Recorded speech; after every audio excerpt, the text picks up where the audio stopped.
So now we are going to do the last topic, nationalism and imperialism.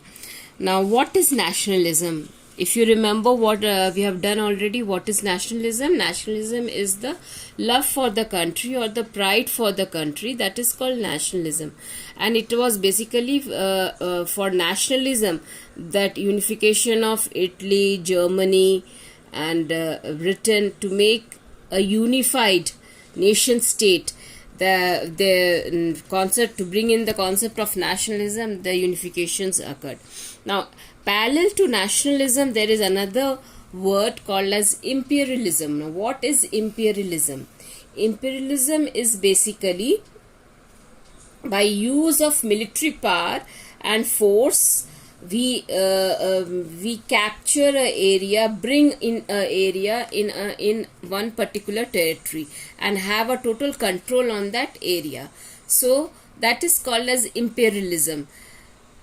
This imperialism concept is a very long dated back concept, which even the rulers the monarchies used to do. It was basically because of imperialism. We know that in India several kingdoms and dynasties, they have come from outside. Even the Mughals, they had come from outside and captured India. It was not because for the nationalism that they had come to India, but it was basically because of imperialism. They wanted to bring India under their own control, put it in their own territory, because by the use of military, and that whole concept is called as imperialism.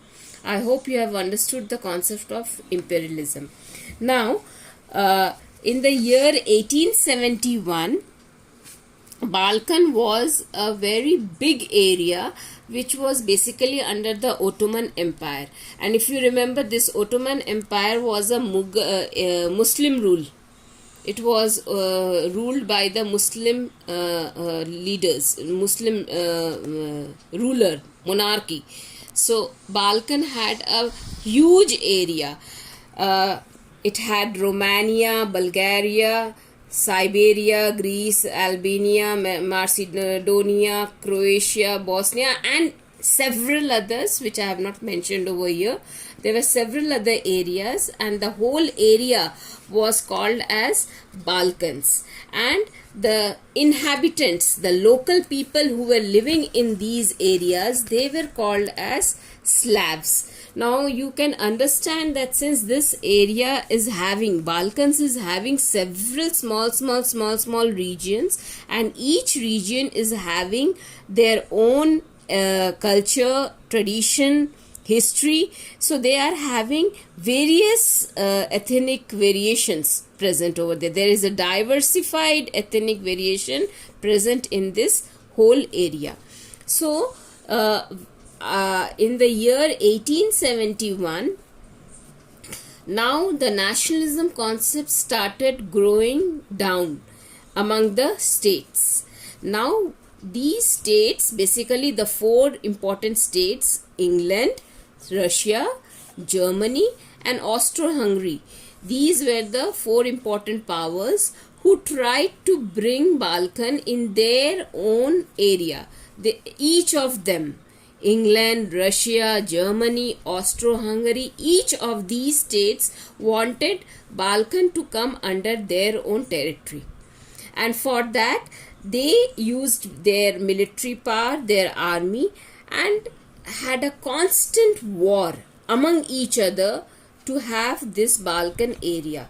Now, why was this Balkan area, this Balkan very important? Because Balkan, as I said you, consisted of a large number of ethnic variations, a large number of small states present into it. So if a country or a state is able to capture the Balkan area, that means it is going to capture a huge area and put it in their own territory. So you understand the importance of Balkans, why Balkans was important. Okay, and so we see that because there was a lot of jealousy among each other, each of these states wanted to expand their territory, and to expand their territory they used their power, the military power, and each of these states wanted to be superior than the others. So all these states finally they landed up to a war among each other, and this led us to the First World War, which took place in the year 1914. So it was basically the Balkans region which took us to the First World War in the year 1914. Now, after the First World War, people and the European states, they understood how what are the disadvantages of imperialism. So then an anti-imperialism movement started among the European groups. An anti-imperialism movement started among the European groups, and there the colonies which were present under the different states, they started opposing imperialism. We know that under England also, Ireland, Scotland, they had got into under England. Even in Germany, a number of countries had merged with Germany. This is small states had merged with Germany. So all these colonial states, they started opposing the imperialism, the use of military power to make a territory remain in one particular place. They started opposing imperialism, and people became more conscious about nationalism. So again, after the First World War, there was a return of the idea of nation state, and people once again started talking more about the idea of nation state. So this is I hope you have understood the difference between nationalism and imperialism, and how imperialism is bad, and what is the importance of Balkans, why Balkans is very important. Just read through the chapter, and in case you have any problem, just ask me your doubts, clarify your doubts.